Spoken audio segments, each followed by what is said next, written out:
શ્રી મારા ગુરુજીઓ, એસએમસી સભ્યો, ગામથી પધારેલા મહેમાનો અને મારા મિત્રોને આ વત્સુ ગામની દીકરીના સખત નમસ્કાર। આજે હું પિતા વિશે કંઈ કહેવા માંગુ છું કે મને મારા પપ્પા કરતાં સાંજ વધારે ગમે છે કે મને મારા પપ્પા કરતાં સાંજ વધારે ગમે છે કારણ કે મારા પપ્પા તો મારા માટે ફક્ત રમકડા લાવે છે, જ્યારે આ સાંજ તો મારા પપ્પાને લઈને આવે છે, જ્યારે આ સાંજ તો મારા પપ્પાને લઈને આવે છે।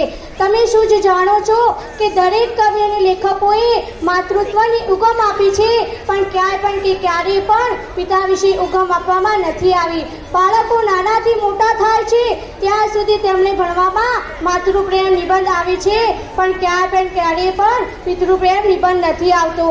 अरे पिता शब्द तो सौ जाने पर तेनो मर कोई नहीं जाने। नहीं ने तो चालो आजे हूँ जणावुं। पिता एटले के एक घरने टकावी राखवा माटे मजबूत पायानी जरूर पड़े छे, तेवी ज रीते साहेब एक सुंदर परिवारने टकावी राखवा माटे एक पितानी जरूर पड़े छे। पितानी हाजरी सूरज जेवी होय छे, पितानी हाजरी सूरज जेवी होय छे। भले ते गरम थाय छे पण ते ना होय ने तो अंधकार छवाई जाय छे, अंधकार छवाई जाय छे। जो साहेब तमारे जाणवुं छे ने के तमारा पप्पा विना तमारी औकात शुं छे, तो एक दिवस तमारी ज शेरीमां तमारा पप्पा साथे आंटो मारवा जजो अने बीजा दिवसे एकला आंटो मारवा जजो। जे दिवसे तमे एकला हशो ने ए दिवसे तमने बोलाववानी वात तो दूर, लोको तमारी सामे पण नहीं जोवे।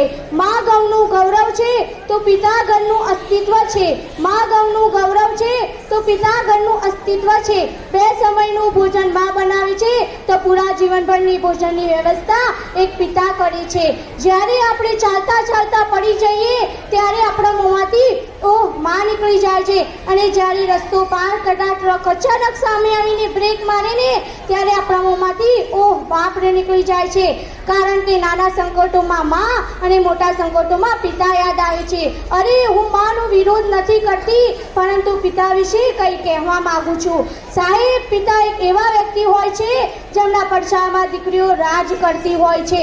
અરે હું તો પિતા વિશે કહું તેટલું ઓછું છે, તેની માટે તો મારી પાસે શબ્દો ઘટે, પરંતુ સમયને હું ધ્યાનમાં રાખીને મારી છેલ્લી પંક્તિ કહીને હું મારી વાણીને વિરામ આપીશ कि मुझे छाव में रखा और खुद धूप में जलते रहे, कि मुझे छाव में रखा और खुद धूप में जलते रहे।